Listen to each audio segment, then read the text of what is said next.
Welcome to the Romance of the Three Kingdoms podcast. This is episode 28. Last time, Liu Bei had convinced Cao Cao to let him take an army and go intercept Yuan Shu, who was on his way to join up with Yuan Shao. But soon after Liu Bei left the capital Xuchang, Cao Cao regretted his decision and sent his general Xu Chu to go ask Liu Bei to turn around.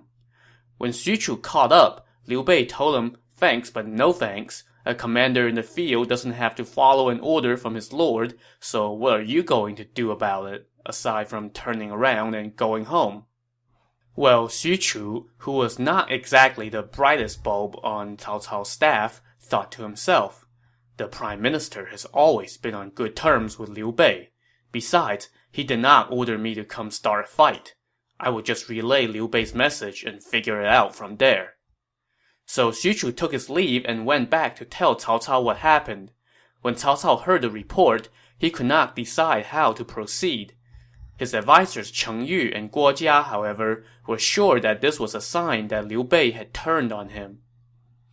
"I have my officers Zhu Ling and Lu Zhao with him, so Liu Bei might not dare to turn on me," Cao Cao said. "Besides, I have already issued the order. I cannot take it back." And so he decided to let Liu Bei go. A poet later wrote about Liu Bei's exodus. "The soldiers packed, the horses fed, the hero dashed away, but ever sacred to his heart was the jade-girdle decree. The iron cage broken, a tiger loose again, the metal lock sprung, a dragon once more freed." When Liu Bei arrived at Xu province, he was welcomed by the general Che Zhou, whom Cao Cao had left in charge of the province. After the welcome banquet, people from Liu Bei's former staff, guys like Sun Qian and Mi Zhu, came to pay their respects. Liu Bei also went to see his family, which had remained behind in Xu province when Cao Cao brought him to the capital. At the same time, Liu Bei also sent out scouts to see what Yuan Shu was up to. They reported back that Yuan Shu's life of excess had turned off Lei Bao and Chen Lan, two of the few officers who had remained in his service. So those two abandoned him and went to join up with bandits.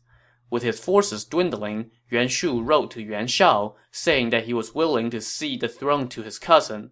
Yuan Shao agreed and told Yuan Shu to go join him.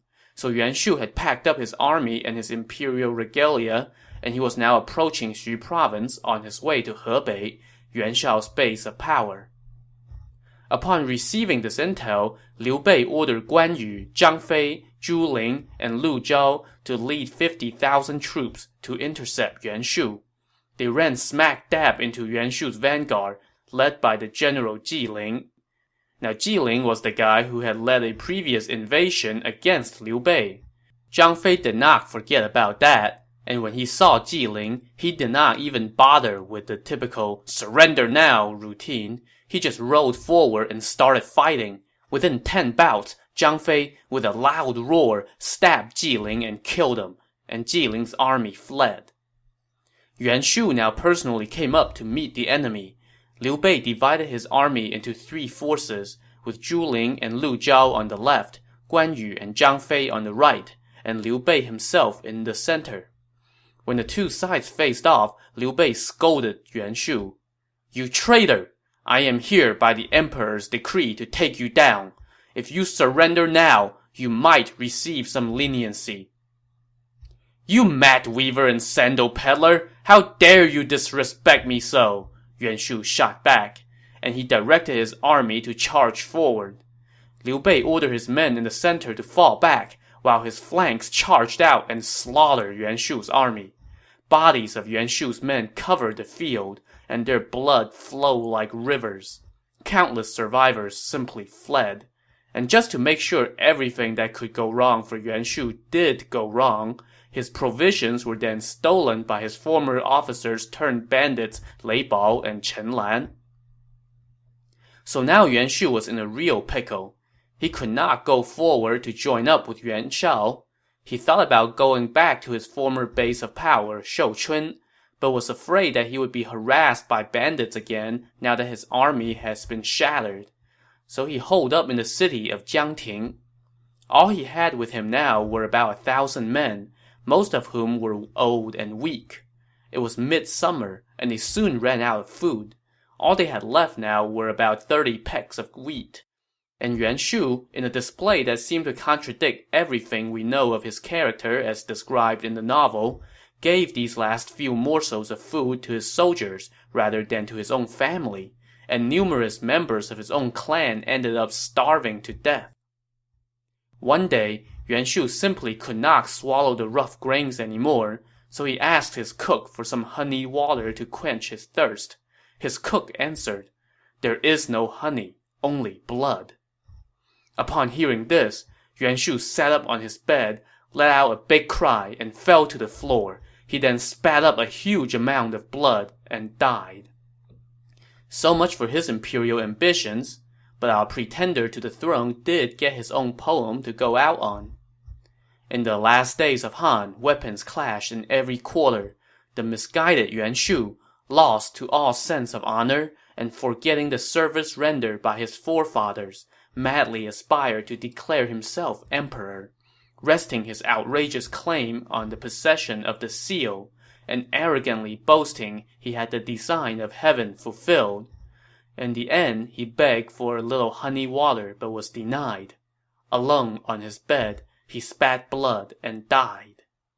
So after Lu Bu exited stage left 2 episodes ago, we have now seen the demise of another major player, and he certainly will not be the last. After Yuan Shu's death, his nephew packed up his family and escorted his coffin toward Lujiang. But along the way, they were all slaughtered by a Han official named Xu Qiu. Xu Qiu brought the imperial hereditary seal to Cao Cao, and Cao Cao rewarded him by making him the governor of Gaoling. From that point on, the seal belonged to Cao Cao. When Liu Bei heard that Yuan Shu had died, he sent a report to the court and a letter to Cao Cao. He then ordered Zhu Ling and Lu Zhao, the 2 officers that Cao Cao had sent along to keep an eye on him, back to Xuchang, but he sent them back alone, minus the 50,000 soldiers that Cao Cao had given him. Those men would stay and defend Xu province, and coincidentally, give Liu Bei an army to call his own. Liu Bei then personally went out of the city to spread the news to the people who had fled before and during the battle, and convinced them to return to their homes and trades. When Zhu Ling and Lu Zhao returned to Xuchang and told Cao Cao that Liu Bei had kept the 50,000 soldiers for himself, Cao Cao was irate and was about to have these 2 executed for not keeping Liu Bei in check. But Xun Yu intervened and pointed out that since Liu Bei was the one in command, there was really very little that these 2 officers could do, so Cao Cao spared them. But what to do about Liu Bei? On that point, Xun Yu suggested that Cao Cao write to Che Zhou, the guy he put in charge of Xu province, and instruct him to eliminate Liu Bei, and Cao Cao heeded this advice. When Che Zhou received the secret order from Cao Cao, he summoned Chen Deng to discuss how to proceed. "Simple," Chen Deng said. "Right now Liu Bei has left the city to bring the people back to their lands.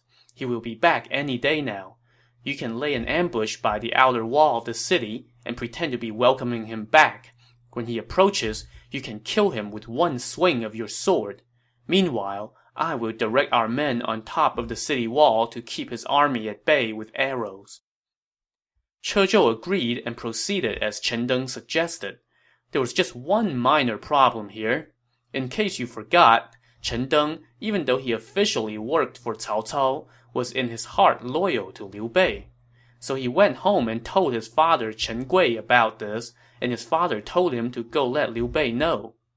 As Chen Deng was out looking for Liu Bei, he ran into Guan Yu and Zhang Fei, who were returning to the city ahead of their brother. As soon as Chen Deng told them what was afoot, Zhang Fei wanted to go settle things with his spear. But Guan Yu said, "Che Zhou has set an ambush. If we just charge in there, we will fall into his trap. But I have a plan. Tonight, we will pretend to be an army sent by Cao Cao to Xu province and lure Che Zhou out of the city to welcome us. Then we can kill him." Pretending to be an army sent by Cao Cao turned out to take no effort at all, since all the soldiers that Guan Yu and Zhang Fei were leading were, in fact, an army sent by Cao Cao. so they had all the right banners and uniforms. Around 11 o'clock that night, they arrived at the city gate and asked to be let in. When the guards asked who they were, they answered that they were being led by the general Zhang Liao and that Cao Cao had sent them to reinforce Xu province. When the guards reported this to Che Zhou, he was in a bind. He summoned Chen Deng and said, "If I do not go out and welcome them, they might suspect something is up. But if I do go out, it could be a trap." So Che Zhou went to the top of the wall and said to the army outside, "It's hard to identify you in the dark. Wait until dawn." But a reply came back, "But Liu Bei might find out by then. Hurry up and let us in." And then a chorus of shouts rose from the army outside, demanding to be let in. This forced Che Zhou's hand. He had no choice but to don his armor and hop on his horse. He called up 1,000 men, opened up the gate, crossed the drawbridge, and shouted, "Where is General Zhang?" But there was no Zhang Liao anywhere in sight. Instead, amid the flickering light of the torches, he saw Guan Yu galloping toward him with green dragon saber in hand. "You deceitful bastard! How dare you try to kill my brother!" Guan Yu shouted as he neared. Che Zhou was stunned. He managed to fight a few bouts before turning around and trying to flee back into the city. When he got back to the drawbridge, however, arrows flew down at him from atop the wall, on the order of Chen Deng.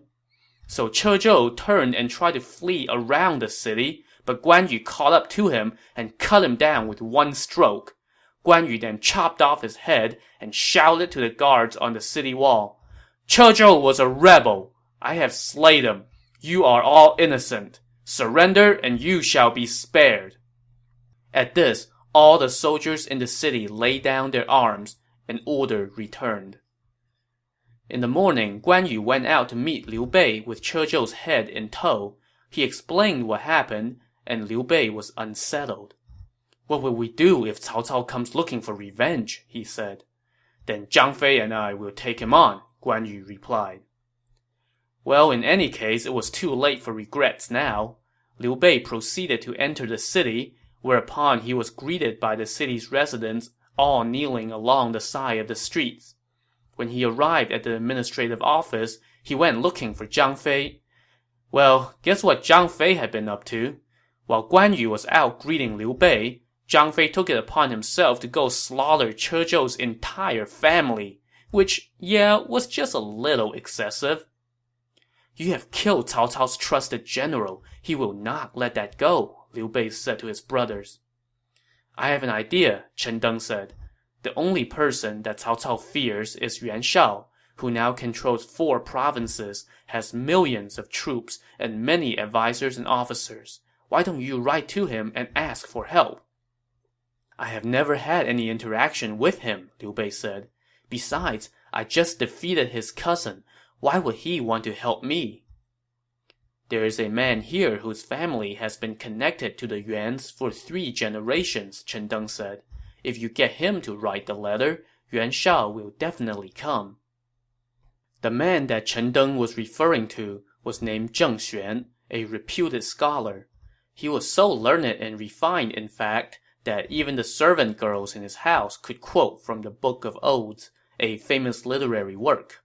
He had actually served as chief of the secretariat at the Han court, but decided to quit his job and go live in Xu province amid the chaos caused by the eunuchs. When Liu Bei was temping as protector of Xu province, he treated Zheng Xuan like his teacher. So now, Liu Bei and Chen Deng went to see Zheng Xuan to beg him to save their butts. Zheng Xuan agreed and wrote a letter for Liu Bei. When this letter reached Yuan Shao, he read it and then said, "Liu Bei wiped out my cousin. I should not help him. But since this request comes from Zheng Xuan, I cannot refuse." So he assembled his officials to discuss mounting an expedition against Cao Cao. But one of his advisors, Tian Feng, was against the idea. "We have waged war year after year," Tian Feng said. "The people are exhausted, and the storehouses are empty. We cannot mobilize a huge army right now. You should first report your victory over Gongsun Zan to the emperor. If Cao Cao denies us access to the emperor, then we can formally protest, station troops at the key city of Liyang, enlarge our fleet on the Yellow River, replenish our weapons, and send crack troops to entrench along the borders. Within 3 years, we will be able to take power. However, another of Yuan Shao's advisors, Shen Pei, disagreed. My lord, with your military skills and might, you have pacified the entire northern region. Taking on Cao Cao is as easy as turning over your hand, Shen Pei said. And then 2 more advisors joined in, and the 4 guys went back and forth, disagreeing over whether to attack now or play the long game. And Yuan Shao, being his indecisive self, did not know what to do. Just then, 2 more advisors, Xu You and Xun Chen, arrived. These 2 men are very knowledgeable. Let's see what they have to say, Yuan Shao said. When Yuan Shao asked these 2, they responded simultaneously. My lord, you have the numbers and the strength to prevail. You should mobilize against Cao Cao. That's exactly what I'm thinking too, Yuan Shao said. So he began making preparations for war. First, he sent a message back to Liu Bei telling him to get ready. He then rounded up his advisors and generals and mobilized 150,000 cavalry and 150,000 infantry and moved toward Liyang. Before he set out, one of his advisors suggested that he should first send out a declaration listing Cao Cao's many wicked deeds so as to justify his coming war. Yuan Shao agreed and delegated this task to Chen Lin. It's been a long while since we mentioned Chen Lin, so let's have a little refresher here. He used to be first secretary at the Han court and was an advisor to the regent general He Jin, before He Jin ignored his advice, brought about his own demise, and started all the chaos that engulfed the empire. When Dong Zhuo came to power, Chen Lin decided to flee the madness at court by moving to Ji province, where Yuan Shao employed him as master of documents because Chen Lin was renowned for his writing skills. When Chen Lin received the order to write the denunciation of Cao Cao, he picked up his brush and within minutes, he had completed the task. This denunciation was quite long and thorough, so I would not bother reciting the whole thing here. Instead, I will post a link to the full text with the post for this episode on our website. In summary, the denunciation basically compared Cao Cao to previous Machiavellian figures who had usurped power at the Han court, going all the way back to the wife of the supreme ancestor, the first emperor of the Han dynasty. It then denounced not only Cao Cao, but also his forefathers, starting with his grandfather, who was a palace eunuch, and you can just imagine the kind of venom that one could spew about a eunuch. Suffice it to say, this manifesto was long, harsh, and very well written, filled with literary flourishes and zingers against Cao Cao and his entire clan. Yuan Shao was very pleased upon reading this piece, and he ordered his men to distribute copies of it throughout the land so that everyone will know what an evil bastard Cao Cao was and what a great guy Yuan Shao was for taking on this scumbag who came from a long line of scumbags. It didn't take long for this document to make its way to Cao Cao. When it arrived in the capital, Cao Cao was actually laid up in bed with a horrible migraine. When he read the manifesto, its words were so powerful that they made him quake to the bone, and he broke into an icy sweat. But this apparently also had the totally unintended side effect of making his migraine disappear. Feeling better, Cao Cao leaped to his feet and asked who had written this manifesto. When told that it was Chen Lin, he laughed. Such great literary style is nothing without the military strategy to back it up, he said. Chen Lin's writing is indeed powerful. Unfortunately, Yuan Shao's military chops cannot match it. Cao Cao then met with his advisors on how to counter Yuan Shao's coming attack. When Kong Rong, the former governor of Beihai, who was now an official at court, heard about this, he came to see Cao Cao. Yuan Shao is very powerful, Kong Rong said. We cannot fight him. We should sue for peace. However, Xun Yu dismissed this. Yuan Shao has nothing. Why should we sue for peace? He said. Yuan Shao controls vast territories and a huge population, Kong Rong said. He has cunning strategists like Xu You, Guo Tu, Shen Pei, and Feng Ji, as well as loyal officials like Tian Feng and Ju Shou. His generals Yan Liang and Wen Chou are the equal of an entire army, while his other officers, such as Gao Lan, Zhang He, and Chun Yuqiong, are all famous warriors. How can you say that he has nothing? But to this, Xun Yu simply laughed. Yuan Shao's troops are numerous but disorganized, he said. Tian Feng is rigid and insubordinate. Xu You is more greedy than smart. Shen Pei is arbitrary and inept. Feng Ji is resolute but ineffective. These guys cannot tolerate each other, and they are bound to quarrel. Yan Liang and Wen Chou are mere brutes who can be captured in a single battle. As for the rest of the mediocrities, even if there are a million of them, they are of no concern. This rebuke silenced Kong Rong and delighted Cao Cao. What you said is correct, he told Xun Yu. He then started to hand out orders. First, he sent 2 officers, Liu Bei and Wang Zhong, to lead 50,000 troops and carry Cao Cao's own banners to go to Xu province to attack Liu Bei.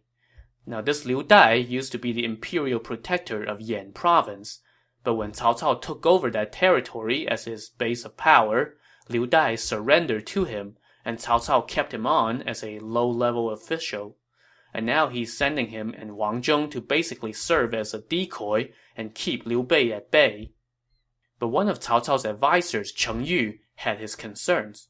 Liu Dai and Wang Zhong might not be up to the task, he told Cao Cao. I know they are not a match for Liu Bei, Cao Cao said. I am just sending them there as a decoy. He then told Liu Dai and Wang Zhong, do not advance rashly. Once I defeat Yuan Shao, I will send another army to take care of Liu Bei. Meanwhile, Cao Cao himself led 200,000 men and headed toward Liyang to face Yuan Shao. The 2 armies set up about 30 miles apart, entrenched behind high walls and deep moats, and settled in for a stalemate that saw no fighting at all from August to October.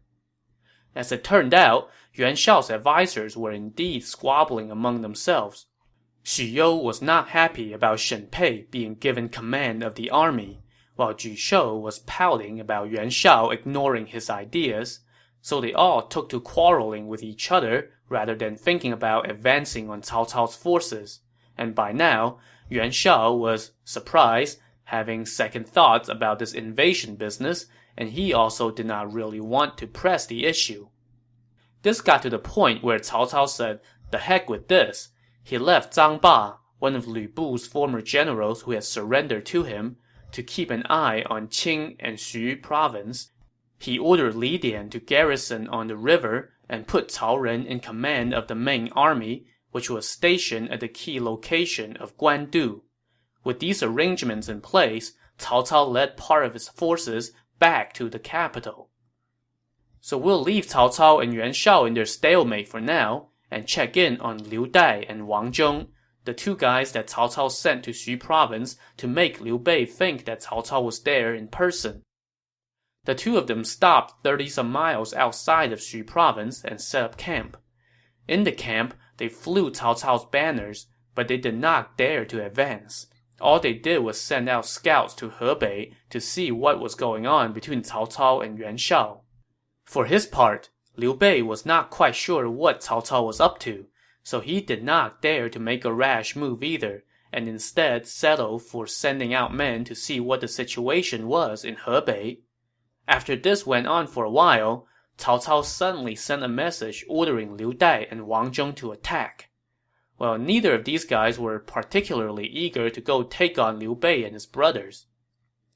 The prime minister has ordered us to attack. You may go first, Liu Dai told Wang Zhong.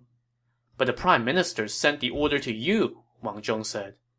I am the commander. I cannot go first, Liu Dai replied. Well, how about we go together? How about we draw lots and see which one goes first? Wang Zhong was amenable to this last suggestion, that is, until he drew the short straw, but with no choice, he could do nothing except take half the army and set out to attack Xu province. When Liu Bei heard this news, he met with his advisor Chen Deng. Yuan Shao has stationed his forces at Liyang, but his advisors are squabbling and they have not made a move forward. I do not know where Cao Cao is. I have heard that his banners have not been seen in his army at Liyang, and yet we see his banners here. Cao Cao is very tricky, Chen Deng said. Hebei is more important to him, so he would no doubt personally oversee the operation there.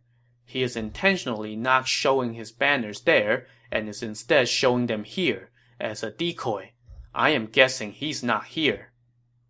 Liu Bei now turned to his brothers and asked, "Which one of you want to go out and find out for certain?" Zhang Fei volunteered first, but Liu Bei said no, on account of his ill temper. "Even if Cao Cao is here, I will capture him," Zhang Fei protested. "Brother, let me do it," Guan Yu said. "I would feel better if you went," Liu Bei answered, and so he sent Guan Yu out with 3,000 men. It was a cloudy early winter day, and snow flurries were falling as the two sides lined up. Guan Yu rode out with his saber in hand and demanded to talk to Wang Zhong. "The Prime Minister is here," Wang Zhong told him. "Why don't you surrender?" "Please ask the Prime Minister to come out and meet me. I have something to say to him," Guan Yu said. "Why would His Excellency want to talk to you?" Wang Zhong scoffed. Well, that ticked off Guan Yu, and he galloped forward to fight Wang Zhong. After just a few bouts, however, Guan Yu turned and fled, and Wang Zhong gave chase. As soon as they went behind a hill, Guan Yu turned around, let out a big roar, and charged back at his pursuer. Wang Zhong, not surprisingly, was no match, and now it was his turn to turn and run. But Guan Yu switched his saber to his left hand and used his right hand to grab Wang Zhong by his belt and yanked him off his horse. Guan Yu then stuck Wang Zhong across his own saddle and returned to his lines. Seeing their leader captured, Wang Zhong's soldiers scattered. Guan Yu brought Wang Zhong back to Xu province and dragged him in front of Liu Bei. "Who are you? What is your rank? How dare you impersonate the Prime Minister?" Liu Bei asked. "I dare not," Wang Zhong replied. I was ordered to put on a front. His Excellency is not here." Liu Bei then ordered his men to give Wang Zhong clothes and food and lock him up to be dealt with when they have captured Liu Dai as well. "Brother, I knew you were hoping to resolve things peacefully," Guan Yu said to Liu Bei. "That is why I brought him back alive." "Yes, I was afraid Brother Zhang, with his explosive temper, would kill Wang Zhong," Liu Bei replied. "That is why I did not let him go. Killing these kinds of people brings little good. Leaving them alive might help us resolve things." "Since Brother Guan has captured Wang Zhong, let me go bring you Liu Dai alive as well," Zhang Fei said. "Liu Dai used to be the imperial protector of Yan province," Liu Bei said. "When we battled Dong Zhuo at Hulao Pass, he was one of the lords present, and now he is leading the vanguard. You cannot underestimate him." "He's nothing to worry about," Zhang Fei said. "I'll just bring him back alive like Brother Guan did." "If you kill him, it's going to spoil my plans." "If I kill him, you can have my life to make up for his." With that guarantee from Zhang Fei, Liu Bei was satisfied. So he gave Zhang Fei 3,000 men as well and sent him out. Meanwhile, back in Liu Dai's camp, after he heard that Wang Zhong had been captured, Liu Dai decided to just stay in and not go out to give battle, no matter how much Zhang Fei challenged him and cursed him. In fact, when Liu Dai heard that it was Zhang Fei out there, it only further deterred him from going out. After a few days of this, Zhang Fei had a stroke of genius. To find out what brilliant idea he came up with, tune in to the next episode of the Romance of the Three Kingdoms podcast. Thanks for listening.